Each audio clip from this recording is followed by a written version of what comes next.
ठीक। भारतीय दंड संहिता 1860 व्यपहरण, अपहरण, दासत्व और बलात्श्रम। बलात्श्रम मतलब जबरन मजदूरी के बारे में पढ़ेंगे अपन। व्यपहरण, अपहरण और क्या है इसमें आपका दासत्व, दास बनाना। इसके अलावा क्या है इसमें, बलात्श्रम, जबरन मजदूरी। ठीक है, बलात्श्रम मतलब जबरन मजदूरी, बंधुआ मजदूरी कह लो, जबरन। ये जो है आपके 359 से लेके 374 तक जाते हैं। सेक्शन 359 से लेकर जाते हैं आपके 374 तक जाते हैं सेक्शन ये आपके। ठीक है, इसमें सबसे पहले 369 में व्यवहारण को परिभाषित किया गया है। व्यवहारण यानी किडनैपिंग। सेक्शन 359 क्या परिभाषित किया गया, व्यवहारण, किडनैपिंग, बच्चा चोरी। किडनैपिंग ये शब्द देखोगे तो बड़ा अच्छा है, किडनैपिंग यानी बच्चा चोरी। किडनैपिंग शब्द बना ही है बच्चों से, किड माने बच्चे और नैपिंग चोरी, तो किडनैपिंग मतलब बच्चों की चोरी।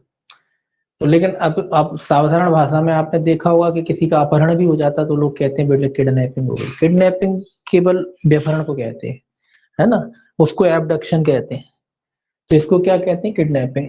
सही शब्द ये है, किडनैपिंग बच्चों की चोरी को कहते हैं। अगर किसी बच्चे की पकड़ हुई है तो आप किडनैपिंग कह देंगे। किसी बड़े की पकड़ हुई है, उसमें भी एज फैक्टर है। अगर किसी बड़े की पकड़ हुई है, 20-22 साल के आदमी की पकड़ हो गई, तो वो किडनैपिंग थोड़ी ना, एबडक्शन है। ठीक है, तो ये अपन नॉर्मल लोग नहीं जानते, लेकिन लॉ वालों को पता होना चाहिए। ठीक है, हिंदी में ठीक है, हिंदी में सही कहते हैं, इंग्लिश में गलत कहते हैं। नॉर्मल बोलचाल की भाषा में सब यही कहते हैं, बोले किडनैपिंग हो गई, वो फलाने आदमी की किडनैपिंग होगी। किडनैपिंग कहाँ से हो जाएगी, किडनैपिंग तो बच्चों की होती है। तो किडनैपिंग कहता है कि पहले तो ये किस्म बता रहा है वही किडनैपिंग की, किडनैपिंग की 2 किस्में होती, 2 प्रकार का होता है किडनैपिंग। कितने प्रकार का होता है किडनैपिंग, 2 प्रकार का, 2 प्रकार है। किडनैपिंग 2 प्रकार का होता है, 359 कहता है। कैसा, कौन कौन से 2 प्रकार होते हैं। पहला कह रहा है भारत में से व्यपहरण और विधिपूर्ण संरक्षता में से व्यपहरण। एक कह रहा है भारत से हो सकता है, मतलब भारत की सीमा से परे किसी को ले जाया जाता है, वो हो जाता है। दूसरा कहता है विधिपूर्ण संरक्षकता में से, संरक्षकता लिख लेते हैं सीधा, संरक्षकता।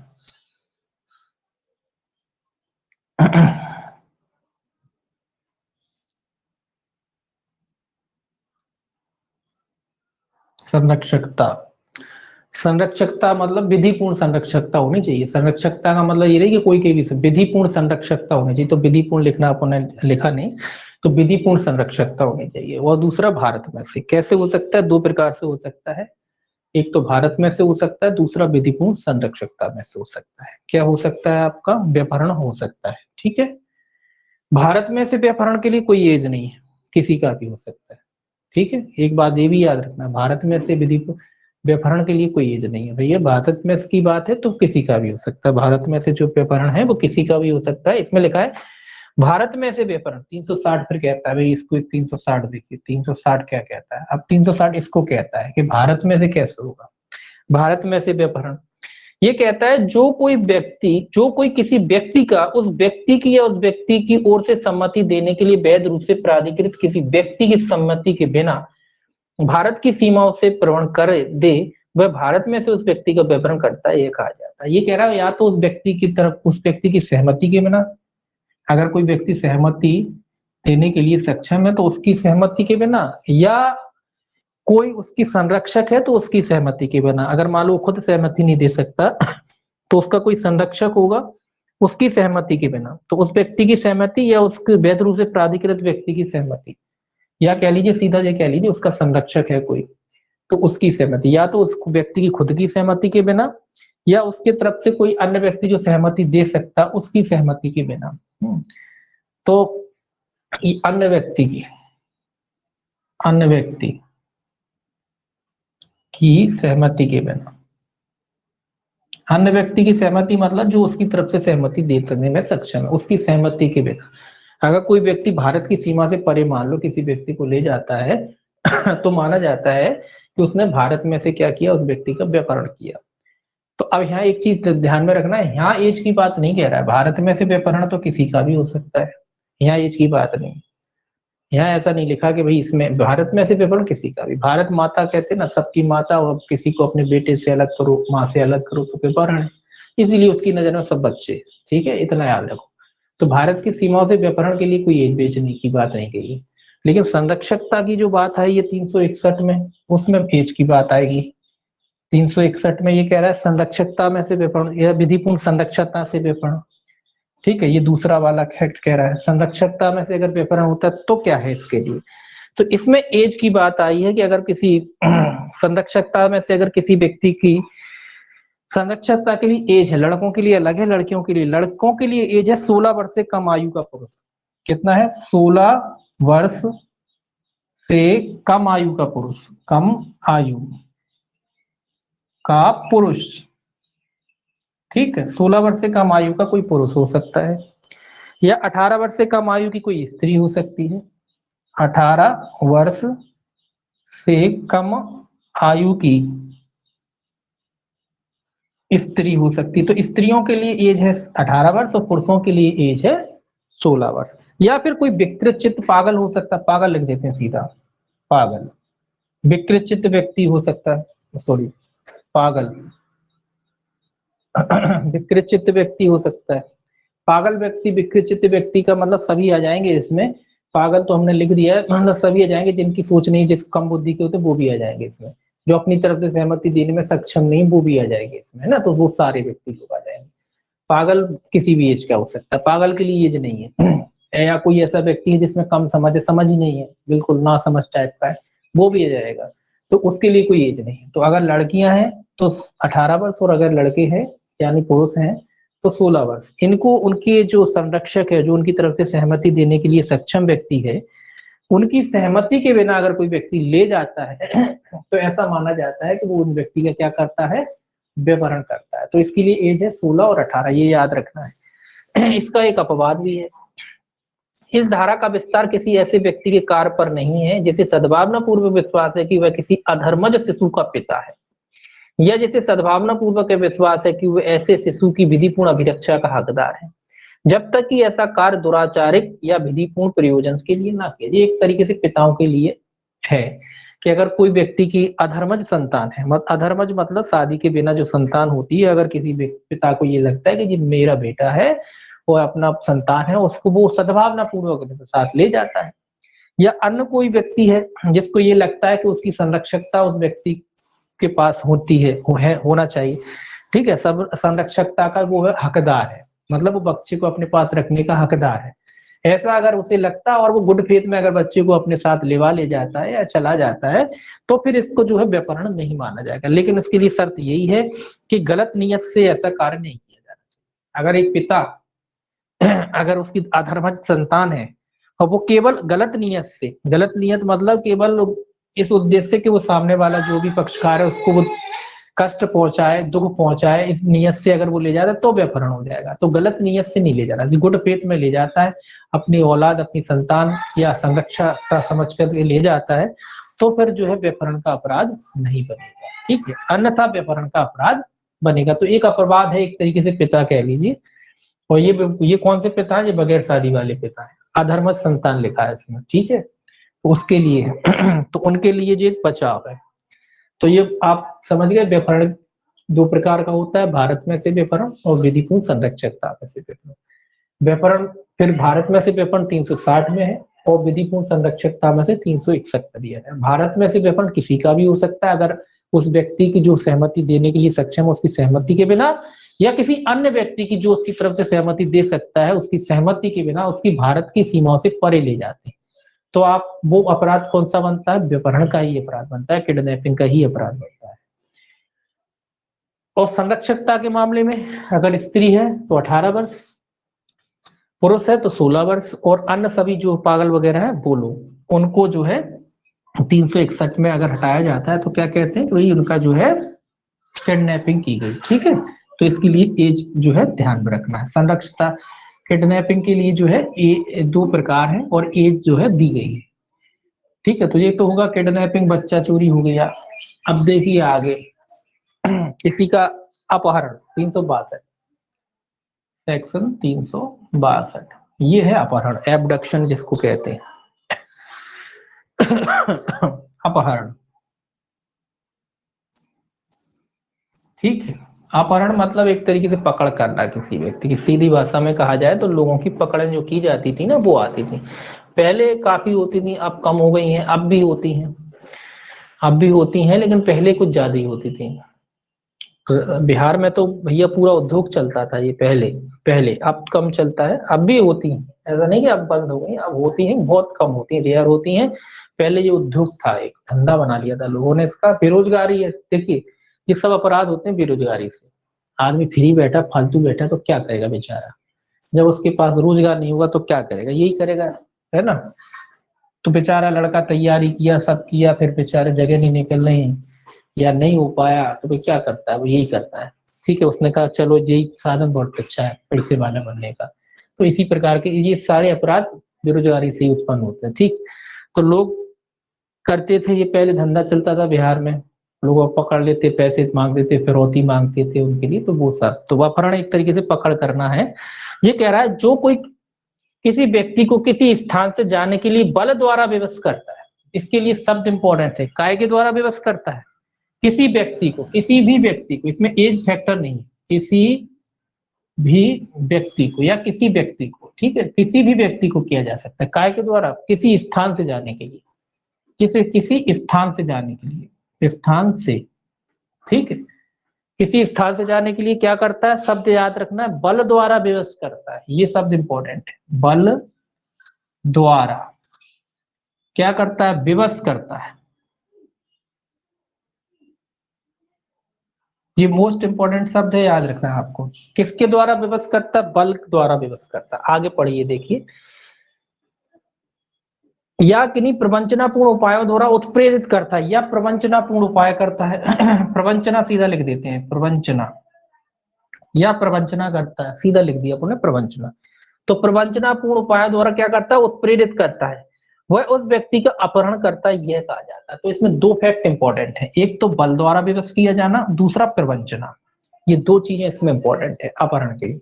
अब बात आती है क्या अपहरण के लिए कोई एज है, एज कोई नहीं है, कोई एज नहीं। तो अब बात आती है ये कोई एज नहीं है, तो समझ में आ गया, अपन ने पहले पढ़ा 18 भी, ठीक है, वो क्लियर हो गया। अब बात आती है कि क्या बच्चों का हो सकता है अपहरण, एक छोटे से बच्चे का अपहरण हो सकता है, एक 16 साल से कम के पुरुष का अपहरण हो सकता है, क्या एक 18 साल से कम की स्त्री का अपहरण हो सकता है। अपन तो पढ़े थे ऊपर के सही, उनका व्यपहरण होता है, बिल्कुल अपहरण भी हो सकता है उनका, उनका अपहरण भी हो सकता है। ठीक है, एक बच्चे का भी अपहरण हो सकता है, एक, या कह लीजिए एक 16 साल से कम का लड़का है तो भी उसका भी अपहरण हो सकता है। 16 साल से कम का अगर कोई पुरुष है तो उसका भी अपहरण हो सकता है। तो 18 साल से कम की कोई स्त्री है तो उसका भी अपहरण हो सकता है, एक पागल है उसका भी अपहरण हो सकता है, अपहरण किसी का भी हो सकता है। ठीक है, तो एक चीज और भूल गए अपन बताना, जो व्यपहरण अपराध होता है वो अपने आप में पूर्ण होता है, एक बार किया वो पूर्ण हो जाता है। और ये जो वाला जो अपराध है ये निरंतर चलने वाला अपराध है। कैसा अपराध है, निरंतर चलने वाला, निरंतर चलने वाला, ये भी पूछा जाता है। अपहरण का अपराध कैसा, निरंतर चलने वाला, मतलब यही है कि किसी की आपने पकड़ लिया, आज आपने उसको आगरा रखा, कल आपने उसको दिल्ली रखा, परसों आपने अहमदाबाद रखा, गुजरात रखा, मुंबई रखा, तो जहां जहां आप ले गए वहां वहां प्रत्येक क्षण से जो है जहां जहां ले जाएंगे एक नया अपराध बनता चला जाएगा। तो ये निरंतर चलने वाला अपराध है। ठीक है, कैसा अपराध है, ये निरंतर चलने वाला, जबकि अपहरण, व्यपहरण का अपराध जब आपने किया उसी समय पूरा हो जाता है, लेकिन अपहरण का अपराध निरंतर चलता है। और ये बच्चे का भी हो सकता है, याद रखना।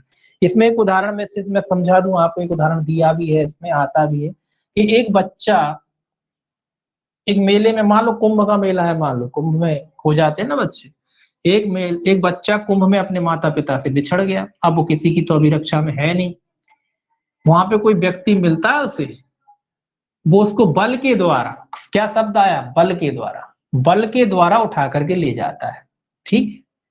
तो उसने कौन सा अपराध किया, उसने अपहरण किया, व्यपहरण किया, क्या किया, उसने अपहरण किया।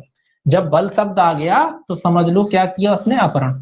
वो बच्चा चूंकि माता पिता से बिछड़ गया, यानी वो किसी की कस्टडी में तो रह नहीं गया, जब वो किसी की संरक्षकता में ही नहीं रह गया, और जब उसको बल के द्वारा कोई व्यक्ति अगर उठा के ले गया तो वो कौन सा अपराध बनेगा, अपहरण या व्यपहरण, अपहरण बनेगा, ठीक है। ऐसे ही मान लीजिए प्रवंचना क्या होती, प्रवंचना का उदाहरण देख लीजिए, कोई व्यक्ति आपके घर आया, या मान लीजिए आप बाजार हैं कहीं है, कोई ने व्यक्ति ने आपको प्रवंचना दी कि बोले आपके पिताजी का एक्सीडेंट हो गया, जल्दी चलो बोले, और आप गाड़ी में बैठ गए, आपने देखना, आपने सोचा भी नहीं कौन व्यक्ति है क्या है, आप, क्या होता है ना, जब अपने घर के अपने लोगों की सुनते हैं तो आदमी का दिमाग काम करना बंद कर देता है, दिमाग काम करना बंद कर दिया, और आपने ये भी नहीं सोचा जी अजनबी है कौन, हम जानते ना पहचानते, और आप उनकी गाड़ी में बैठ के चल दिए, बोले हम हॉस्पिटल से आए हैं, फलाना नाम है हमारा, पिताजी का एक्सीडेंट हो गया, जल्दी चलिए, वो आपको याद कर रहे हैं, आप तुरंत बैठ के चल दिए, तो ये भी क्या है, ये भी अपहरण है।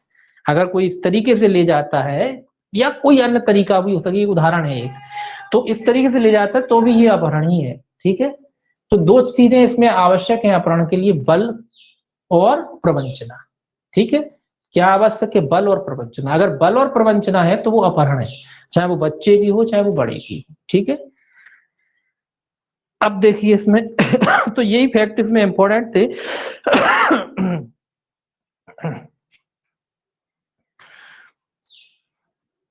हाँ एक चीज और भूल गए अपन बताना, जो व्यपहरण का अपराध होता है वो स्वतः अपने आप में अपराध है, व्यपहरण, व्यपहरण का अपराध है, कैसा है, स्वतः अपराध है, अपने आप में ही अपराध है, स्वतः अपराध है, स्वतः अपराध है, ठीक है। स्वतः अपराध है, अपने आप में आपने किया वो अपराध हो गया, इसका दंड आगे पढ़ेंगे 363 में ही दिया गया है दोनों का दंड। तो व्यपहरण क्या है, अपने आप में एक दंड अपराध है, आपने बच्चे की चोरी की, अगर एज है तो कोई फिर बचाव नहीं है, वो अपने आप में अपराध है। अगर ये सिद्ध हो जाता है कि एक व्यक्ति जो है 16 वर्ष से कम का है, पुरुष है तो, और अगर स्त्री है 18 वर्ष से कम की है, अगर ये सिद्ध हो गया तो अपने आप में अपराध है, कोई दिक्कत नहीं। फिर आप ये नहीं कह सकते कि वो लड़की की हमने सहमति ले ली थी, अब 16 साल की या 17 साल की काय की सहमति ले ली आपने, है ना, कोई बचाव नहीं है। तो ये अपने आप में क्या है, एक अपराध है, लेकिन अपहरण अपने आप में अपराध नहीं है, अपहरण अपने आप में अपराध नहीं है, जब तक कि दंड जो संहिता के अधीन किसी भी प्रोविजन के अधीन वो दंडनीय ना हो। तो अपहरण अपने आप में अपराध नहीं, अपहरण अपने आप में अपराध नहीं। अपराध क्यों नहीं है अपने आप, फिर आगे वजह लिखी है इसके, कई किस संहिता में जो है कई प्रोविजन दिए गए कि कब दंडनीय है, कब दंड दिया जाएगा। अब कोई व्यक्ति अगर ये सिद्ध कर दे कि हम जिसको पकड़ के ले गए इसकी मर्जी थी, इसने खुद ने कहा था, तो भाई काय को अपराध है, तो अपने आप में अपराध नहीं होता। अगर ये सिद्ध हो जाता है कि हाँ संहिता के किसी प्रोविजन के अधीन इसी को दंडनीय है, तो फिर वो अपराध, तो अपने आप में नहीं। अगर आप ये सिद्ध कर देते हैं कि जिसको हम ले गए, अब ये झूठ बोल रहा है, इसने तो खुद ने सहमति दी थी, ये तो कह रहा था कि भाई हम अपने संग चलने को तैयार है, और हमने कहा और चल दिया, अब कह रहा है कि सब हमारा अपहरण हो गया। तो इसीलिए कहते हैं कि अपने आप में अपराध नहीं है, ठीक है। अगर आप सिद्ध कर दो कि सामने वाले की व्यक्ति की सहमति से हम ले गए इसको, तो फिर अपराध नहीं है ये, ठीक है। तो व्यपहरण अपने आप में अपराध होता है, लेकिन अपहरण अपने आप में अपराध नहीं होता। अगर वो संहिता के अधीन दंडनीय है किसी प्रोविजन के अधीन, तो फिर अपहरण अपराध होता है, अन्यथा अपराध नहीं होता है, ठीक है। ये दो चीजें इसमें भी आपको याद रखें। अब दंड है 363 में जो है इसका जो है दंड दे रखा है, एक मिनट। हाँ जैसे अपन ने एक चीज और देख लीजिए, अभी अपन ने कहा कि व्यपहरण के बारे में कि जो व्यपहरण है वो अपने आप में अपराध नहीं है, सॉरी व्यपहरण जो है अपने आप में अपराध है। अपराध इसीलिए है कि उसमें जो है दुराशय के अभाव में भी जो है कठोर दायित्व का सिद्धांत होता है, काय में, व्यपहरण में। व्यपहरण में जरूरी नहीं कि दुराशय था या नहीं था, गलत नीयत थी या नहीं थी, दुराशय का उसमें कोई महत्व नहीं होता, काय में, व्यपहरण में। व्यपहरण में काय का महत्व नहीं है, दुराशय, दुराशय का महत्व नहीं है, मतलब दुराशा का कोई महत्व नहीं कि भैया आपका इंटेंशन था या नहीं था, आप कहोगे भाई साहब हमारा इंटेंशन ही नहीं था, हमारा कोई ऐसा दुराशय नहीं था, तो अगर आपने व्यपहरण किया है तो अपराध किया है, कठोर दायित्व का है ये। कठोर दायित्व का अपराध है, कठोर दायित्व का है, ये कैसा अपराध है? कठोर। कहते हैं ना कठोर दायित्व का सिद्धांत, वही है ये कि अगर आपने किया तो दोषी, बस और कुछ नहीं देखना, बस इतना ही देखना है कि आपने अपराध किया, आपका इरादा था कि नहीं था, आप सज्जन पुरुष हैं कि दुर्वास पुरुष हैं, कौन है आप, कोई मतलब नहीं है, बस आपने किया मतलब किया। यानी इसको कठोर दायित्व का सिद्धांत कह सकते हैं आप। इसमें दुराशा का कोई महत्व नहीं होता, ठीक है। दूसरा मैंने बताया ही है, जैसे ही आप किसी बालक को या लड़की को जो भी है उसको उसकी संरक्षणता से हटा दें, वैसे ही ये अपराध पूरा हो जाता है, ठीक है। ये कोई निरंतर चलने वाला अपराध नहीं। जैसे किसी भी बालक को कह लो या बालिका को कह लो, आपने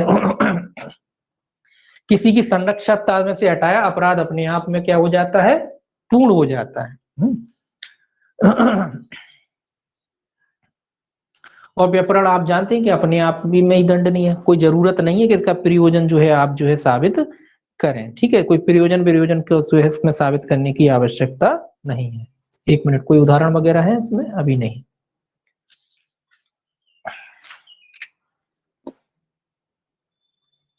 अब इसमें एक केस था, दुराशे की बात आ गई ना, तो एक केस था आर बनाम प्रिंस का,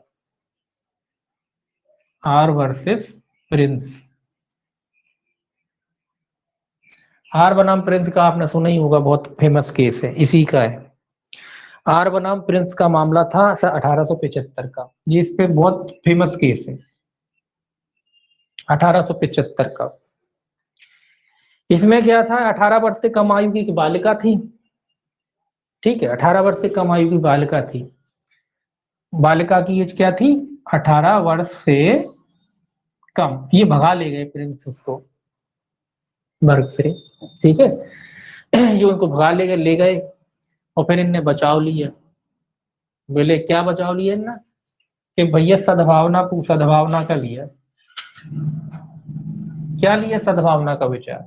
इनने ये लिया कि जो लड़की थी जो 18 साल की से कम की थी, वो भैया 18 साल की दिखती थी, और उसने मुझसे कहा था कि भाई मैं 18 साल की हो गई हूँ, चलो अपन भग चले, ले चले, मतलब उसने सहमति दे दी थी, तो गुड फेथ में मैं उसको ले गया भगा के। तो यहाँ न्यायालय ने उसका तर्क नहीं माना और उससे काय का दोषी माना? व्यपहरण का। भले ही लड़की बड़ी लगे या छोटी लगे, उससे मतलब नहीं। अगर आप इस भ्रम में भी हैं कि लड़की 18 साल की है तो भी दोषी हैं आप। इसमें मैंने पहले ही कहा ना, कोई महत्व ही नहीं इन चीजों का, ये अपने आप में अपराध है, कठोर दायित्व का अपराध है। आपने किया और आप दोषी। आप ये बचाव नहीं ले सकते कि वो लड़की जो है 18 वर्ष की से ऊपर की लगती थी। देखिए कई लोगों का शरीर, बच्चों का शरीर ऐसा होता है, कई बच्चे इससे ज्यादा बड़े लगते हैं, कई इससे कम लगते हैं। तो ये इसने वही बचाव लिया है कि भैया वो तो इससे ज्यादा बड़ी लगती थी, अब मुझे नहीं पता था ये 18 साल से कम की है। तो न्यायालय ने उसके इस तर्क को नहीं माना और बोले हम तो गुड फेथ में ले गए थे, इनकी सहमति थी, इनने अपनी मर्जी से चलने को तैयार हो गई थी। तो न्यायालय ने इनकी ये बात को नहीं माना और इनको व्यपहरण का दोषी माना। आर बनाम प्रिंस का जो है मामला इसमें महत्वपूर्ण है।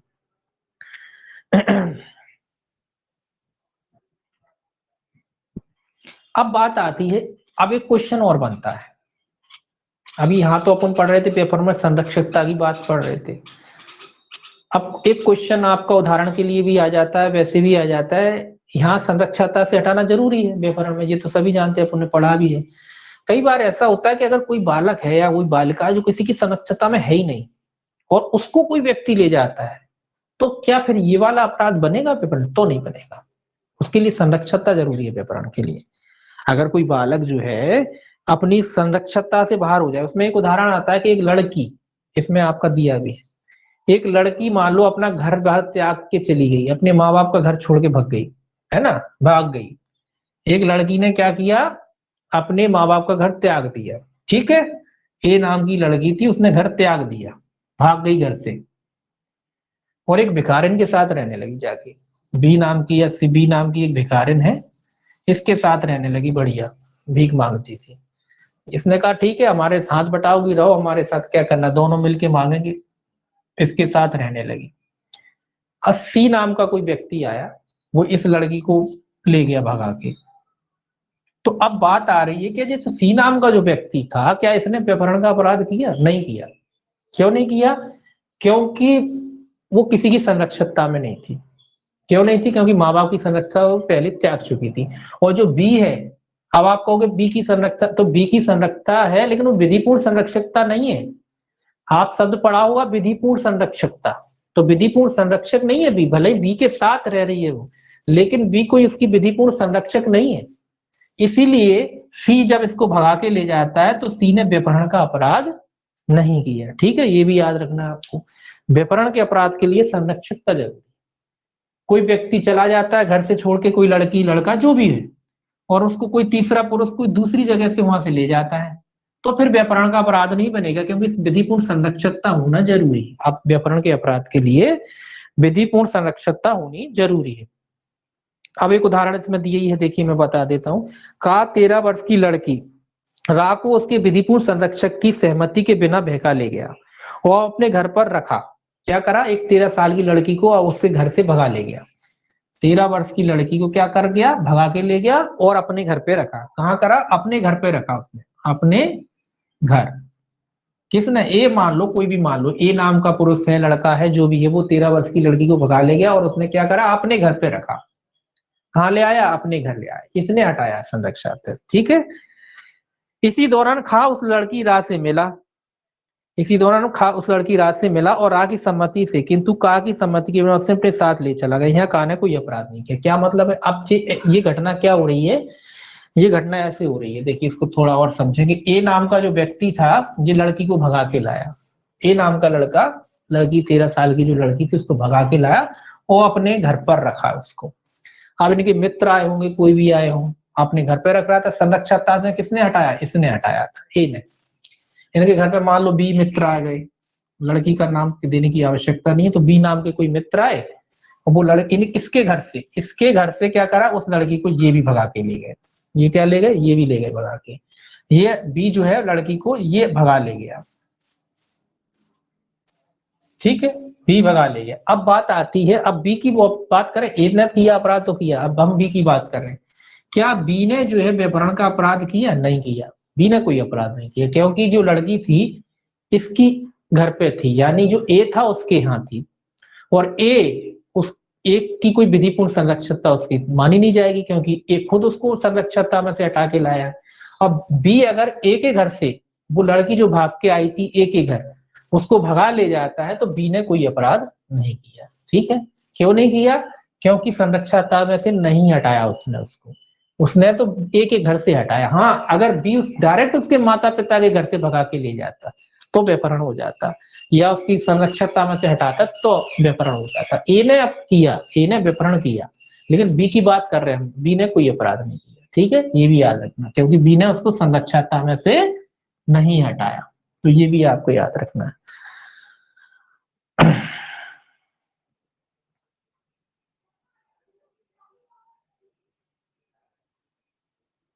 अब बात आती भाई विधिपूर्ण संरक्षक कौन है। आप कहोगे भाई विधिपूर्ण संरक्षक आ रहा है, विधिपूर्ण संरक्षक आ रहा है। तो विधिपूर्ण संरक्षक तो आप जानते ही हो कि ऐसा कोई भी, एक तो माता पिता होते हैं जिसमें संरक्षकता निहित होती है, वो व्यक्ति होता है ना। वह किसी विधिपूर्ण संरक्षक द्वारा भार साधन के द्वारा दिया गया। देखिए विधिपूर्ण संरक्षक कौन होता है, सबसे पहले तो माता पिता होते हैं। ठीक है, सबसे पहले कौन होते हैं, माता पिता होते हैं। माता पिता नहीं है तो आपके और भी रिश्तेदार है वो हो जाते हैं। अब मान लीजिए उदाहरण के लिए आप किसी शहर में पढ़ने जाते ही हैं बच्चे, लड़कियां सब जाते हैं। अब मान लीजिए आप, हर शहर में तो आपका घर होगा नहीं, अब मान लीजिए आप किसी बड़े शहर में कहीं गए पढ़ने, वहां आपका घर नहीं है, आपके माता पिता छोड़ा है, वहां कोई रिश्तेदार रहते हैं आपके, या उनके दोस्त फैमिली मेंबर रहते हैं, तो लोकल गार्जियन से मांगते हैं ना हॉस्टल वाले वगैरह कि भाई कोई लोकल हो तो बताओ। तो आपके माता पिता, उनको पता है, तो वो भी विधिपूर्ण संरक्षक कहलाएंगे आपके। अगर माता पिता ने दे रखा है कि भाई ये यानी कि हमारी बच्चों की देखभाल करते रहना, हॉस्टल में रहेंगे लेकिन आप देखभाल करते रहना, देख चक्कर वक्कर कभी जरूरत पड़े तो जा, तो वो भी विधिपूर्ण संरक्षक हो सकते हैं। ठीक है, तो ऐसे लोग होते हैं। तो माता पिता होते हैं, या जो वैध रूप से संरक्षता रखने का हकदार होता है, ऐसे जो व्यक्ति जो है विधिपूर्ण क्या कहलाते हैं, संरक्षक कहलाते हैं।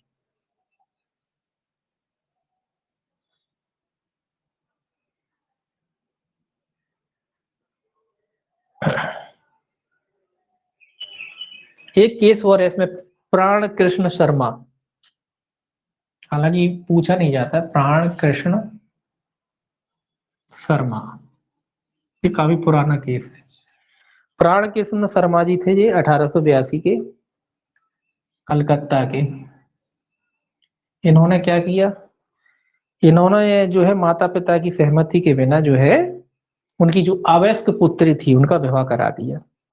अवयस्क पुत्री का विवाह, पुत्री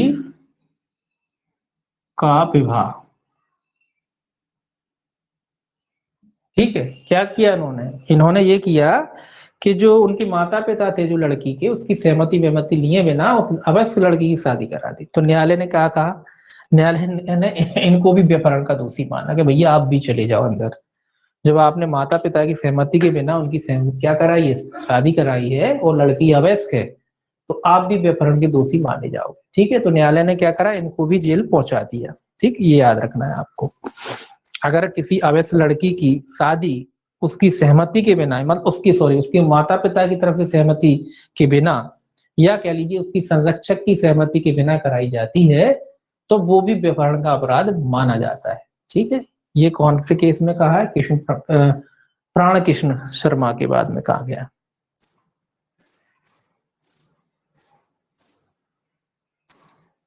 अब एक बात और आती है, आप लड़के हो या लड़की हो, लड़कियों का उदाहरण ही ले लीजिए कि मान लो आप लड़की हो, आपका घर है ये, है ना, यही मान लो इस शहर में जहाँ पे आप रहते हो आपका घर है, आप बाजार घूमने गए हो, है ना, कहाँ गए हो, बाजार घूमने गए हो, वहां से कोई आपको उठा के ले जाता, आपकी एज है कम, लड़की तो कितने कम से कम है, 18 वर्ष से कम की एज है आपकी, 16-17 साल के हो आप बाजार घूमने गए हो, है, या कहीं और घूमने गए हो, मार्केट गए हो, शॉपिंग करने गए हो, कहीं भी गए हो, वहां से कोई व्यक्ति आपको उठा ले जाता है, बगैर आप आपके माता पिता को पूछे बताए।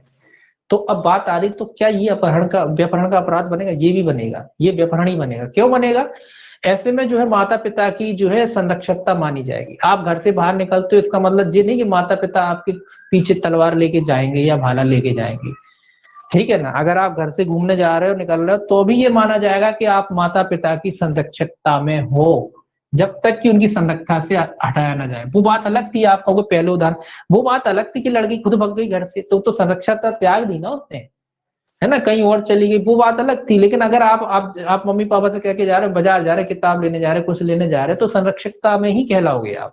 ऐसे में अगर आपकी एज कम है और अगर कोई व्यक्ति आपको ले जाता है उठा के, तो वो व्यभिचार का ही अपराध बनेगा, ठीक है। ये भी याद रखना। ऐसा नहीं कि माता पिता संग में ही हो तो आप बोले घर में बाहर गए थे, वहां तो माता पिता थे नहीं, भले ही माता पिता नहीं थे, माता पिता घर में हो, 100 किलोमीटर दूर हो, कितने दूर हो, तो भी ये माना जाएगा कि आप उनकी संरक्षकता में हो, है ना। ऐसा नहीं होता है कि संरक्षकता के लिए बोले माता पिता संग में ही हो तभी संरक्षकता हो, संग में होने से मतलब नहीं है ना। आप घर, आप ऐसा तो है नहीं कोई व्यक्ति के कहीं बाहर नहीं जाएगा, तो संरक्षकता तब भी रहती है। और ऐसे में अगर कोई आपको हटाता है, तब भी माना जाता है कि आप जो है माता पिता की संरक्षकता में हो।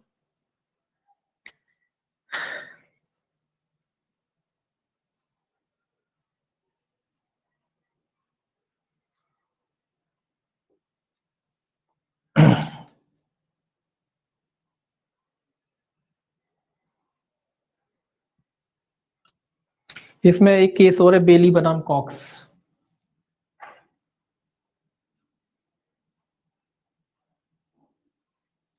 कॉक्स, ठीक है। इसमें भी यही, इसी फैक्ट सब यही है।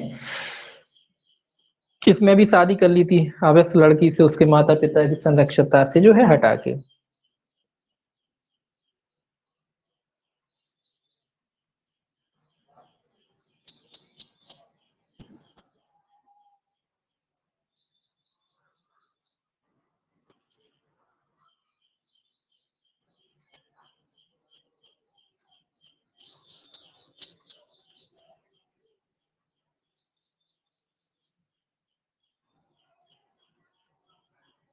अब बात आती है, एक चीज और आती है, एक लास्ट चीज और, कि किसी व्यक्ति को आप भगा के ले गए, किसी की माता पिता की संरक्षा था, कुल मिला के संरक्षा था, भगा के ले गए, बाद में ले आए, बाद में उनके माता पिता ने भैया अनुमति दे दी, अच्छा चलो ठीक है भाग गए, ठीक है कोई दिक्कत नहीं है भैया, हमने सहमति दे दी, तो क्या उस सहमति से बचाव मिल जाएगा, नहीं मिलेगा।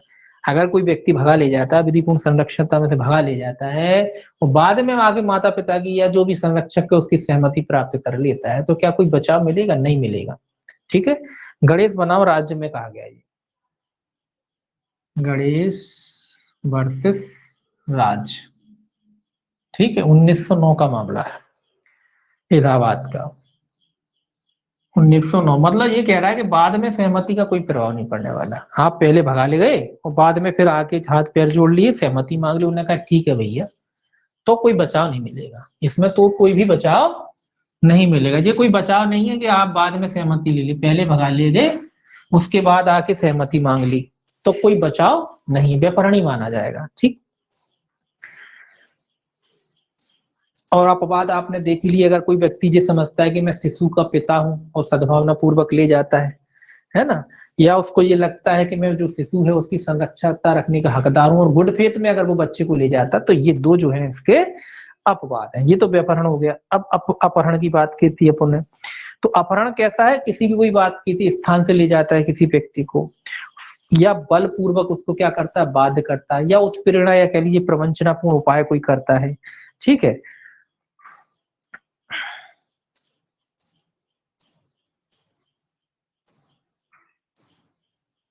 तो ये क्या कह रहा है, उस व्यक्ति की स्वतंत्र सहमति के बिना, सहमति के बिना, है ना, किसी व्यक्ति को दो क्या कहते हैं, अपहरण में दो ही चीजें इंपॉर्टेंट है। पहला तो जो है किसी व्यक्ति को जो है बल द्वारा या प्रवंचनापूर्ण उपाय द्वारा किसी स्थान से हटाया जाता है या ले जाया जाता है, ठीक है। तो इसमें एज का कोई फैक्टर नहीं है, इसमें दो ही चीजें हैं बस, बाध्य करना किसी व्यक्ति को। और अपहरण कैसा अपराध है, निरंतर चलने वाला अपराध है। निरंतर का मतलब है जितने भी स्थानों पर आप उसको ले जाओगे उतने स्थानों पर एक नया अपराध जो है गठित होता चला जाएगा। गंगा देवी बनम राज्य में कहा गया, ये भी गंगा देवी, गंगा देवी, ठीक है, बस इतना ही केस नहीं पूछा जाएगा, लेकिन कहा गया है गंगा देवी बनाम राज्य में कहा गया 1914 वर्सेस राज्य 1914 में कहा गया निरंतर चलने वाला अपराध।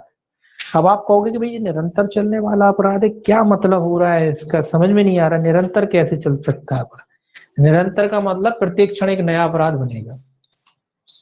ए जगह रखा, बी जगह रखा, सी जगह रखा, यहाँ एक अपराध, यहाँ एक अपराध, यहाँ एक अपराध, मतलब क्या हो रहा है, क्या फायदा क्या है इससे, क्या फायदा हो रहा है कि भैया निरंतर चल रहा है, तो इधर से फायदा क्या हो रहा है कि यहाँ भी देना सजा, वहां भी देना। तो निरंतर चलने का मतलब है एक नया अपराध बन रहा है, इसका मतलब ये है कि यहाँ भी बना तो यहाँ दोष सिद्धि, यहाँ यहाँ मतलब एक तरीके से बढ़ता जा रहा है, गंभीरता होती जा रही है और सजा भी बढ़ती जा रही है। यहाँ ये तीन अपराध बन गए, ठीक है ना, 3 बार हो गया, एक ही अपराध की 3 सजा हो गई, ये समझ लो आप, इस तरीके से समझ लो उसे कि एक ही अपराध किया तो 3 बार 3 जगह ले गया, तो 3 ही बार जो नया अपराध बन गया, यानी एक अपहरण ना रह गए, वो 3 अपहरण हो गए, इस तरीके से ये समझ लो आप। एक अपहरण ना होके वो ऐसा हो गया जैसे कि आपने एक अपहरण ना किया हो, आपने 3-4 अपहरण किए हो, वो ऐसा अपराध बन गया, ठीक है, इसका मतलब ये है, ठीक है। फिर वो न्यायालय देता है अपने हिसाब से सजा, ठीक है। तो इस तरीके से जो है उसका अर्थ आप समझ सकते हो, समझने के लिए कि निरंतरता का अर्थ क्या होता है। निरंतरता का अर्थ यही होता है कि प्रत्येक क्षण एक नया अपराध बनेगा, जहां जहां ले जाओगे एक नया अपराध बनेगा। आप कहोगे कि भाई एक ही अपहरण किया, एक करा अगर 4 जगह लेगा तो 4 अपहरण के चार्ज लग जाएंगे, ठीक है, ये समझ लो। चार्ज एक ही रहेगा लेकिन अपराध है उसी के प्रकरण में हुआ है, लेकिन 4 प्रकार के वो बन गए, ठीक है, क्योंकि प्रत्येक क्षण एक नया अपराध बन गया। अब देखिए कहता है अपहरण के लिए दंड 363, अपहरण, व्यापहरण और अपहरण दोनों के लिए इसमें दंड है 363 में। व्यापहरण के लिए ऊपर लिखा है लेकिन दोनों के लिए, व्यापहरण और अपहरण दोनों के लिए दंड है। कितने में दंड है, सेक्शन 363 में। 363 में काय का दंड दे रखा है, व्यापहरण अपहरण दोनों का दे रखा है, व्यापहरण और अपहरण, ठीक है। हेडिंग में हालांकि व्यापहरण लिखा है लेकिन दंड दोनों का है। देखिए आप पे लिखा है, जो कोई भारत में से या विधिपूर्ण संरक्षकता में से किसी व्यक्ति का व्यापहरण करेगा, वह दोनों में से किसी माध्यम कारावास जिसकी अवधि 7 वर्ष तक की हो सकेगी दंडित किया जाएगा और जुर्माने से भी दंडनीय होगा। ये क्या कह रहा है, जो कोई भारत, 1 मिनट, क्या 463 लिखा है,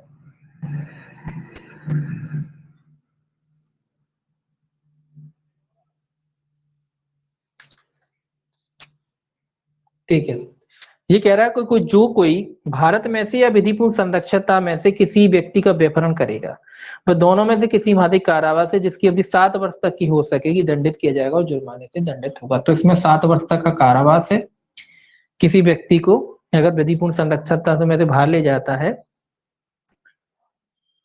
और जुर्माने से क्या किया जाएगा, उसे जुर्माने से दंडित किया जाएगा। व्यपहरण के लिए कितनी सजा है, 7 वर्ष तक का कारावास या और जुर्माना से जो है उसे दंडित किया जाएगा। हालांकि इसमें लिखा नहीं है व्यपहरण के लिए ही केवल दंड लिखा है, लेकिन जो दोनों में लागू होता है, व्यपहरण अपहरण दोनों के लिए लागू होता है। 363 जो है आपका व्यपहरण और अपहरण दोनों के लिए ही सजा होती है। इसमें सामान्य जो दंड है, सामान्य व्यपहरण, सामान्य जो अपहरण होता है उसके लिए सजा सामान्य। फिर अपहरण के प्रकार के हिसाब से जो है अलग अलग जो है सजाएं जो है दे रखी है। अब देखिए व्यपहरण के तरीके बताया कि भाई व्यपहरण आप किस लिए करते हो। अब इसमें देखिए 3, अब आप कहोगे कि भाई इसमें सेक्शन में तो लिखा नहीं है, केवल व्यपहरण लिखा है। सेम है, सेम एक ही है, एक ही पनिशमेंट है। अब आप कहोगे कोई इसमें लिखा नहीं, इसमें तो व्यपहरण ही लिखा है। अब नीचे सेक्शन पढ़ोगे तो समझ में आ जाएगा कि अपहरण भी है उसमें शामिल। देखिए आप लिखा है ना 363A, भीख मांगने के लिए अपहरण व्यपहरण ये सब, तो वो सब एक ही दंड है, एक साथ ही है, सेक्शन अलग अलग नहीं है। ठीक है, तो व्यपहरण और अपहरण दोनों के लिए दंड। अगर कोई पूछे आपके भाई अपहरण के लिए दंड कहाँ है, 363 में ही है। व्यपहरण के लिए दंड 363 में ही है, सेम दंड है, सेम ये। ठीक है, अलग अलग नहीं। हालांकि उसमें लिखा नहीं है, आप कहोगे लिखा नहीं, लिखा नहीं है, लेकिन वो एक उसी का प्रकार है। अपहरण क्या है, अपहरण है क्या, अपहरण गंभीर रूप है और तरीके से, व्यपहरण का ही एक रूप है गंभीर, उसमें किसी का भी हो जाता है, कोई अलग अपराध तो है नहीं, है तो सेम ही अपराध, दोनों प्रकृति अलग है, अपराध एक ही है, प्रकृति उनकी अलग है बस। ठीक है, व्यपहरण अपहरण क्या है, एक ही अपराध है, प्रकृति थोड़ी अलग हो जाती है। ठीक है, वहां बच्चों का होता है, यहाँ किसी का भी होता है, यहाँ बल हो जाता है और प्रवंचना हो जाती है, तो कोई अपराधों में डिफरेंस नहीं है, इसलिए सजा में भी कोई ज्यादा वो नहीं है। फिर उनकी गंभीरता के हिसाब से सजाएं आगे जो है बढ़ जाती है, इसीलिए साधारण दंड दोनों में एक सा है, केवल प्रकृति में अंतर है, अपराध सेम है, इसीलिए 363 में दोनों का दंड है। ठीक, अब देखेंगे इनका प्रकार के हिसाब से कि व्यपहरण या अपहरण अगर कोई व्यक्ति करता है किसी व्यक्ति का, सेक्शन 363 का आपका ये कहता है ए, 363 का ए कहता है भीख मांगने के प्रयोजन से व्यपहरण या विकलांगीकरण, मतलब ये कह रहा है भीख मांग, सीधा लिख लीजिए भीख मांगना। अगर आप क्या करते हो, बच्चों को पकड़ लिया भैया भीख मंगवाएंगे उनसे, ठीक है, भीख मंगवाने के लिए आप जो है उनको क्या करते हो, पकड़ लेते हो। तो इसमें 2 प्रकार के दंड हैं भीख मांगने के लिए, एक तो भीख मांगना, दूसरा भीख मांगने के लिए उनको विकलांग करना। विकलांग मतलब हाथ पैर काट दो, बोले ज्यादा भीख मिलेगी, तो इसके लिए 2 सजाएं हैं, अलग अलग सजाएं हैं। इसमें 10 वर्ष तक का कारावास और जुर्माना, इसमें भीख मांगने के लिए 10 वर्ष तक का कारावास और जुर्माना है इसमें। ठीक है, तो उसी से भीख मंगवाओगे तो 10 वर्ष तक का कारावास, और अगर आप उसके हाथ पैर काट की कोशिश करोगे तो फिर आजीवन कारावास और जुर्माना। इसमें क्या होगा, आजीवन कारावास, आजीवन कारावास और जुर्माना। तो अपहरण व्यपहरण दोनों हो सकता है, ये भी दोनों के लिए अलग से नहीं है। ठीक है, ये भी दोनों के लिए, मैंने पहले कहा अपराध एक ही है, वो प्रकृति में थोड़ा सा अंतर है। व्यपहरण अपहरण कोई अलग अलग नहीं है, केवल उनको बांटा गया है उनकी प्रकृति के साथ। ऐसा नहीं कि व्यपहरण कोई अलग अपराध है, अपहरण कोई अलग अपराध है, उसकी गंभीरता के हिसाब से, उसकी प्रकृति के हिसाब से बांटा है, इसलिए सजाएं दोनों में सेम है। ठीक है, तो भीख मांगने के लिए आप अब हमने कहा ना कि एक अपराध एक सजा, क्योंकि बच्चे का भी हो जाता है अपहरण। तो आप किसी बच्चे को उठा लाए, पकड़ ले आए, उसका अपहरण कर लाए, तो फिर क्या उसको वो भीख मांगने के लिए, व्यपहरण नहीं किया, अपहरण कर लाए। अब बच्चा किसी की संरक्षता में, जैसे हमने बताया कि मेले में खो गया, अब उस संरक्षता में नहीं बचा, है ना, और आप उसे उठा लाए, पकड़ लाए, बलपूर्वक उठा लाए, उससे भीख मंगवा रहे हैं, तो अपहरण ही का अपराध हुआ ना। और भीख मांग के मांगने के लिए उठा लाए तो कितनी सजा होगी, यही होगी 10 वर्ष तक का कारावास और जुर्माना। अगर विकलांग करके करवाते तो आजीवन और जुर्माना होगा। ठीक है, तो इसीलिए सेम है। इसके बाद आता है 363A के बाद आता है आपका 364, ये इंपॉर्टेंट सेक्शन है, याद रखना है इसको। 364 कहता है हत्या के लिए व्यपहरण और अपहरण, यही होता है अधिकतर, हत्या के लिए। ठीक है, व्यपहरण करते हैं या अपहरण करते हैं, जैसी भी स्थिति हो। बच्चों का करेंगे तो हम व्यपहरण कहेंगे, बड़ों का करेंगे तो हम अपहरण कहेंगे, सीधी सी बात ये है ना। हत्या के लिए इरादे से करते हैं आप, तो इसमें भी कोई आजीवन कारावास या 10 वर्ष तक का कठोर कारावास और जुर्माना, या तो आजीवन कारावास होगा यही वाला, या 10 वर्ष तक का कठोर कारावास, 10 वर्ष तक का कठोर कारावास से क्या किया जाएगा, दंडित किया जाएगा। सेम सजा है ये, या तो आजीवन है या में फिर 10 वर्ष और लग जाएगी। अगर कोई हत्या के लिए व्यभिचार या अपहरण करता है किसी का, तो आजीवन कारावास तक की सजा होगी उसे, या फिर जो है 10 वर्ष तक के कारावास से ऐसे व्यक्ति को जो है दंडित किया जा सकता है। 364A, ये भी इंपॉर्टेंट है, इसको याद रखना है, ये दोनों याद रखना सेक्शन, ठीक है। ये कह रहा है धनभाग, पैसे की फिरौती के लिए कहते हैं ना, फिरौती के लिए, तो फिरौती के लिए है ये इंपॉर्टेंट है। अधिकतर जो है व्यभिचार या अपहरण फिरौती के लिए की जाती है। फिरौती मतलब पैसों की मांग, धन की मांग, संपत्ति की मांग, किसी की भी मांग, तो पैसों आदि की मांग के लिए। तो ये मोस्ट इंपॉर्टेंट इसीलिए है कि अधिकतर व्यभिचार अपहरण इसी उद्देश्य से किए जाते हैं, या इस उद्देश्य से किए जाते हैं। दो ही उद्देश्य होते हैं, तो ये दो उद्देश्य मतलब महत्वपूर्ण उद्देश्य, ऐसा नहीं कि दो ही उद्देश्य होते, दो उद्देश्य ज्यादा महत्वपूर्ण है, यही अधिकतर जो पकड़े वगैरह होते हैं इन्हीं उद्देश्यों से होती। तो ये कह रहा है अगर कोई व्यक्ति फिरौती वगैरह के लिए अगर किसी व्यक्ति का जो है व्यभिचार या अपहरण करता है, तो कितने दंड से दंडित किया जाएगा, मृत्यु दंड या आजीवन कारावास से। मृत्यु दंड, आजीवन कारावास या जुर्माना। ऐसे में मृत्यु दंड भी दिया जा सकता है, मृत्यु दंड या फिर आजीवन होगा, अगर मृत्यु दंड नहीं होता तो आजीवन प्लस जुर्माना भी होगा, ठीक है। तो ये इंपॉर्टेंट है, फिरौती करता है तो मृत्यु दंड भी हो सकता है, और या फिर आजीवन होगा या फिर जुर्माना, मतलब और जुर्माना भी हो सकता है उसके साथ में, ठीक है। ये तो होगा इसके नॉर्मल थे 364A, मुक्ति धन आदि के लिए। अब 365 देखिए, इसको मिटा दें थोड़ा सा। 365 कहता है गुप्त रीति से, ठीक है। तो 364 याद रखना, फिरौती वाला सेक्शन याद रखना, हत्या वाला सेक्शन याद रखना कि हत्या के लिए व्यभिचार अपहरण किया जाता है, और साधारण व्यभिचार अपहरण की जो सजा है वो भी याद रखना, ठीक है। सजा मतलब उसका सेक्शन याद रखना है आपको। तो ये तो सजा तो इतनी अच्छी है इसकी, कॉमन साम, मतलब ऐसी नहीं है कि कोई दिक्कत उनको याद रखने में, वैसे भी याद भी नहीं करोगे, याद रहेंगी वो तो, ठीक है। केवल सेक्शन याद रख लेना, ठीक है। अब 365 देखिए क्या कहता है, सेक्शन 365। 365 कहता है गुप्त रीति से सदोष परिरोध के आशय से पेमेंट, कुल मिला के सदोष परिरोध, सदोष सीधा लिख लो, सदोष परिरोध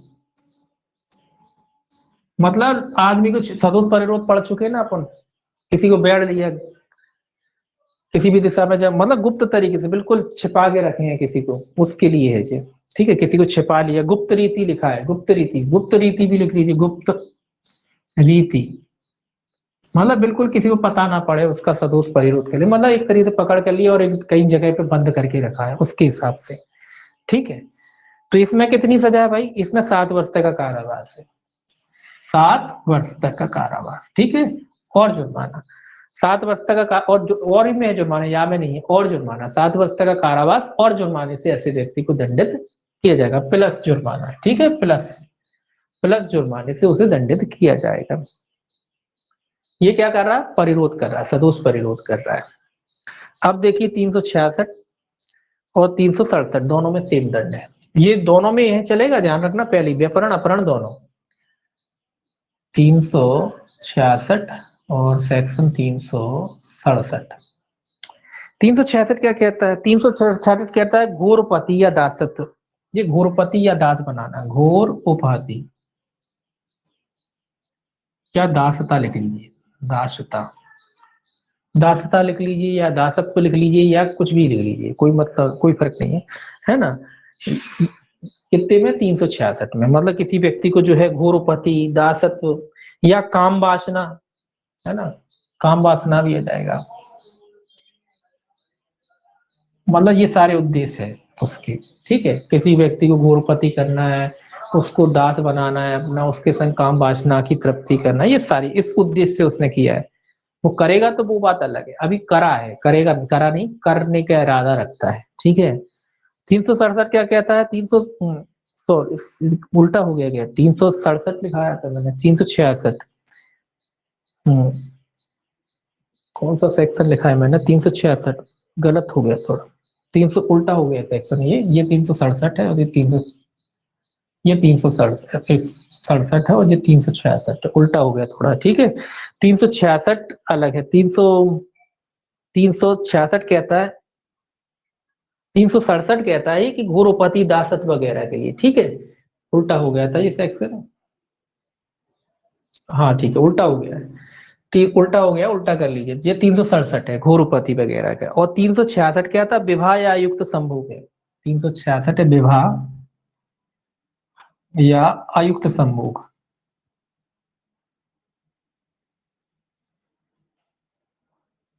ठीक है ना, ऊपर नीचे हो गए, ठीक। 367 में घोरपति दासत्व कामवासना, और 366 में विवाह वगैरह है। वही मैं कह रहा हूँ, 366 मैं ऊपर नीचे लिख दिया ना, ये 366 है और ये 367 है, ठीक है, उल्टा कर दिया है, ऊपर नीचे है, ठीक है। ऊपर का नीचे का सेक्शन ऊपर, ऊपर का नीचे, ठीक। ये 367 है और ये 366 है, तो 366 में विवाह वगैरह है, ठीक है। तो इन दोनों के लिए है, 366 और 367 के लिए जो है, जो है आपका दंड है, वो दोनों के लिए 10 वर्ष तक का कारावास और जुर्माना है, दोनों के लिए 10 वर्ष तक का कारावास। इसमें कितनी सजा हो सकती है, 10 वर्ष तक का कारावास और जुर्माना। 366 में भी वही सजा है, चाहे विवाह के लिए करें आप, आयुक्त संभोग के लिए करें, या आप 367 के तहत घोरपति दासत्व या कामवासना के लिए करें, तो भी 10 वर्ष तक की सजा है। तो दोनों में ही सेम सजा है, 366 में भी और 367 में भी, ठीक है, ऊपर नीचे लिख दिया हमने, ठीक। अब देखिए आगे 366 367,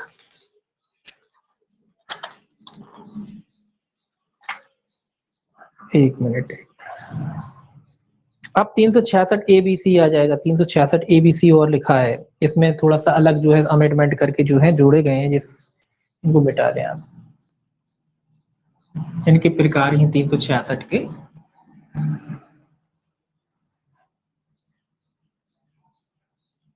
और ये कुछ नए सेक्शन आपके जोड़े गए हैं 366 ABC करके।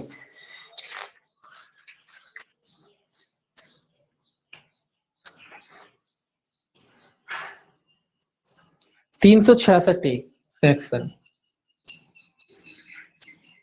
सेक्शन 366 ए है, और 366 बी सेम दंड है, इसीलिए 366 बी। 366 ए कहता है अप्राप्त व लड़की का उपापयन। अप्राप्त लड़की का मतलब है 18 वर्ष से कम आयु की लड़की, अप्राप्त वय का मतलब है 18 वर्ष से कम आयु की, ठीक है। अप्राप्त वय का मतलब है 18 वर्ष से कम आयु की, मतलब उसने एज पूरी नहीं की है, जो उसकी बालिग होने की एज है 18 वर्ष, वो उसने पूरी नहीं की है। तो ऐसी लड़की जिसने 18 वर्ष की आयु पूरी नहीं की है, इसका उद्देश्य वही है, गलत इरादा, गलत नियत, गलत संभोग करने की इरादे से, ठीक है, वही सारी चीजें हैं इसमें। 366 बी में भी वही बात है, अयुक्त संभोग आदि के लिए विदेश से जो है लड़कियों का जो है जम्मू कश्मीर वगैरह ये सब हो गए, 16 से 21 वर्ष से कम आयु की लड़की का आयात, कितने वर्ष से, 21 वर्ष से कम आयु की लड़की का क्या करते हैं, आयात करते हैं, ठीक है। आयात मतलब मंगाते हैं आसपास के कंट्री से, जो आसपास के देशों से, आसपास की स्टेटों से, जो छोटे छोटे शहर देश है ना, उनसे लड़कियों को मंगाना, ठीक है, किस लिए, ये सारे काम अयुक्त संभोग के लिए। तो ये दोनों अपराध इसमें है 366 बी में, जो है 21 वर्ष से कम लड़कियों, ये एज याद रखना, किस एज की लड़कियों के लिए, आयात करने के लिए 21 वर्ष से, और अयुक्त संभोग के लिए 18 वर्ष की एज है लड़कियों की, उससे कम आयु की। तो इन दोनों में सेम सजा है, 10 वर्ष तक का कारावास और जुर्माना। कितनी सजा है, 10 वर्ष तक का कारावास प्लस जुर्माना, यानी और जुर्माने से क्या किया जाएगा, उनको दंडित किया जा सकता है। अगर इस प्रकार का कोई व्यक्ति कृत्य करता है तो उसे जो है दंडित किया जा सकता है, ठीक। अब 367 हो गया था, 368 देखिए, 368 क्या कहता है, 367 घोरोपाती दासत हो गया था। अब 368 देखिए, 368 कहता है व्यपरत और अपराध व्यक्ति को सदोष छिपाना या परिरोध करना। ये कह रहा छिपाना या परिरोध करना। 300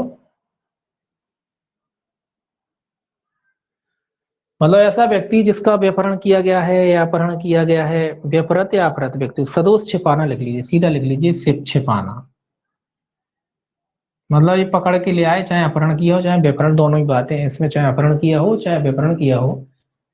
क्या लिखा है, मैरिज का है 366। ठीक है, तो मैरिज का है ना, वो तो कहाँ लिखा है मैंने, जम्मू कश्मीर विधि विदेश नहीं आएगा। अरे वो ठीक है, जम्मू कश्मीर विधि, मैंने जम्मू कश्मीर की बात ही कहाँ करी है अब से, अभी जम्मू कश्मीर ना कहा ना मैंने तो ये कहा कि किसी विदेश से कहीं से भी, कोई नेपाल से ले आए, कोई बांग्लादेश से ले आए, वो सब आएगा। ठीक है, वहां से तो आएगा ना। तो जम्मू जम्मू कश्मीर अभी कश्मीर राज्य बन गया है ना, और इसमें लिख रहा था जम्मू कश्मीर राज्य से आया। लड़कियों का आयात हो रहा है बस, गलत प्रयोजन के लिए, बस इतना है हमारा। कहाँ से आते हैं वो उससे मतलब नहीं, कि अब जम्मू कश्मीर से लाओ, नेपाल से भी लड़कियां लाते हैं लोग, नेपाल से आती नहीं है क्या, उसी के लिए बनाया ये है। इसमें अब आप संशोधन से जम्मू कश्मीर नहीं रह गया तो एक अलग बात है, नहीं रह गया। लेकिन आयात अगर लड़कियों का हो रहा है, आयात तो तभी मांगना जाएगा ना। देखिए, आयात और निर्यात कब होता है, आयात अब जम्मू कश्मीर चूंकि भारत का एक हिस्सा है, पहले भी था, लेकिन चूंकि स्पेशल एक्ट उस पे जो है संविधान का प्रोविजन था, इस वजह से एक तरीके से वो भारत का हिस्सा होते हुए भी हिस्सा नहीं था, इसलिए वहां से आयात हो रहा था। लेकिन भारत आयात शब्द लगाया मतलब ये है कि भारत में तो आयात होगा नहीं, विदेश से ही होगा। ठीक है ना, आयात का मतलब विदेशी है ना, तो विदेश से ही होगा, चाहे वो नेपाल से ले आओ आप, चाहे बांग्लादेश से ले आओ, ये छोटे छोटे देश है, यहीं से आती लड़की, चाहे पाकिस्तान से ले आओ, चाहे किसी और देश से ले आओ। ठीक है, तो ये आयात की बात है। और सबसे मोस्टली इंपॉर्टेंट समस्या इसमें है नेपाल। ठीक है, नेपाल से लड़कियों का आयात होता है भारत में। नेपाल एक गरीब देश है, वहां से लोग आते हैं, लड़कियों को भी आयात किया जाता है गलत प्रयोजन के लिए, इसीलिए ये जोड़ी गई है, उसका मेन मकसद यही है। ठीक है, जो नेपाल से, भारत के नेपाल से जो लड़कियां आती हैं उसके लिए जोड़ा गया। इसमें एज कितनी है, 21 वर्ष से। ठीक है, 366 बी में। ठीक है, 366 बी में है, और 366 ए। अब 368 कहता है अपहृत या बृहत व्यक्ति को सदोष क्या करना, छिपाना। ठीक है, ये छिपाने की बात कहता है कि भैया व्यक्ति को, अगर कोई व्यक्ति छुपाता है, एक मिनट, ये कहता है जो कोई यह जानते हुए कि व्यक्ति को अपहृत या बृहत किया गया है, व्यक्ति सदोष छिपाएगा या परिरोध में रखेगा, उसी प्रकार दंडित किया जाएगा मानो उसने उस आशय का या उस प्रयोजन का व्यापरण या अपहरण किया हो जिससे ऐसा व्यक्ति छिपाया परिरोध किया। मतलब जिस प्रयोजन का अपराध किया उसी हिसाब से वो दोषी होगा, जिस प्रकार का अपराध किया हो, जिस प्रकार का अपराध किया हो। क्या मतलब है इसका, ये कह रहा है कि अगर आप किसी व्यक्ति को पकड़ के ले आते हैं, चाहे अपहरण करके लाएं चाहे व्यापरण करके लाएं, और आपने अगर उस व्यक्ति को छिपाया है, तो जिस प्रकार का आपने, उदाहरण के लिए मान लो आप किसी का दुर्व्यापार करने के लिए उसको पकड़ के ले आए, या उसको मान लो आपने अपहरण कर ले आए, तो दुर्व्यापार में कितनी सजा होती, 7 से 10 साल, 7 वर्ष तक का कारावास है, या 10 वर्ष तक के कठोर कारावास से, तो 7 से 10 साल की सजा हो जाएगी। अगर मान लीजिए आप एक से अधिक व्यक्तियों का दुर्व्यापार करने के लिए जाते हैं, तो 10 वर्ष से कठोर सजा हो जाएगी। ये उदाहरण है कि भी, मतलब जैसा आप अपराध करोगे वैसी आपको सजा होगी। अगर आप छुपाने के लिए लाते हो, तो जिस प्रकार का आपने अपराध किया उसी प्रकार की आपको सजा होगी। अब देखिए सेक्शन 369, 369 क्या कहता है, 369 कहता है 10 वर्ष से कम के शिशु के शरीर पर चोरी करने के आशय से उसका व्यापरण या अपहरण। ये इंपॉर्टेंट है, ये कह रहा शरीर से, इसमें एज पूछी जाती है 369 से, 369 का जो है, इसमें जो है आपकी एज पूछी जाती है, कैसे, कितने कम, 10 वर्ष से कम आयु के शिशु, 10 वर्ष से कम आयु का शिशु, कम आयु का शिशु, ये पूछी जाती है एज। और इस पे क्वेश्चन आता है कभी कभी कि एक व्यक्ति किसी बालक के जो है शरीर पर से चोरी करने के आशय से क्या करता, व्यभिचार या अपहरण करता है, तो कितना सजा है, 7 वर्ष तक का कारावास, 7 वर्ष तक का कारावास। चोरी करने के आशय से मतलब, उदाहरण के लिए एक 10 वर्ष से कम का आपने सोने की चेन पहना, जब बच्चों को इसलिए नहीं पहनाते लोग, आपने सोने की चेन पहना दी, जरा सा बच्चा 5 साल का बढ़िया घूम रहा है, अब एक आदमी ने देखा कि भाई बच्चा घूम रहा है, उसने उसको, बच्चे को नहीं ले जाना, उसको चैन ले जाना है, तो उसने क्या किया, अब बोले जब तक उठाएंगे खींचेंगे तो बोले पता पड़ जाएगा, तो बच्चे को भी उठा के ले गया। तो ऐसा अपराध है इसमें, ऐसा अपराध है, कितना है इसमें सजा, 7 वर्ष तक का कारावास और जुर्माना। ठीक है, अब वो बच्चों की चोरी नहीं करना था, उसे चोरी करनी थी चैन की, लेकिन बच्चे को उठा के ले गया, फिर उठा के ले गया होगा, खींच ले होगा, छोड़ देगा, वो बात अलग है। ठीक है ना, तो ऐसे अपराध इसमें हो जाते हैं। ठीक है जी, वो वाले अपराध हैं तो इसमें एज पूछी जाती है कि अगर शरीर से जो चोरी करने के आशय से हटाए जाते हैं उसमें बच्चे की एज क्या होती है। तो यहाँ कई लोग गलत करते हैं बार बार, 10 वर्ष है इसमें, ये याद रख लेना ध्यान से, इस पे क्वेश्चन बनता है। उसमें पूछा जाता है कि ऐसे में बच्चे की एज क्या होती है, एज ही पूछी जाती है। तो ध्यान रखना 10 वर्ष से 369 जो है आपका सेक्शन कहता है, इसमें एज कितनी है, 10 वर्ष है। ठीक है, ये आपको याद रखना है। अब देखिए 369 के बाद जो है 370 आता है, ये दुर्व्यापार है, व्यक्ति का दुर्व्यापार। ये कल देखेंगे व्यक्ति का दुर्व्यापार वगैरह। ठीक है, ये कल देखेंगे, नहीं ठीक है ठीक है। 374, 1 मिनट रुक जाइए, थोड़ा सा रुक जाइए। कौन सा 370? इसमें भी केवल सजा सजा देखनी है। देखिए अभी देख लेते हैं इसको, सजा ही सजा देखना, कुछ नहीं करना। ठीक है, मैं ज्यादा समझने वाली बात सेक्शन नहीं है वो, केवल सजा सजा देखना है उसमें। ठीक है, दंड देखता है, सेक्शन देखना, और कुछ आपको जो है नहीं देखना। ठीक, ये जो पीछे के जो सेक्शन है, जैसे कि ये आपका 370 व्यापार, व्यक्ति का दुर्व्यापार। दुर्व्यापार मतलब होता है खरीद फरोख्त व्यक्तियों की। 370 क्या है, दुर्व्यापार है।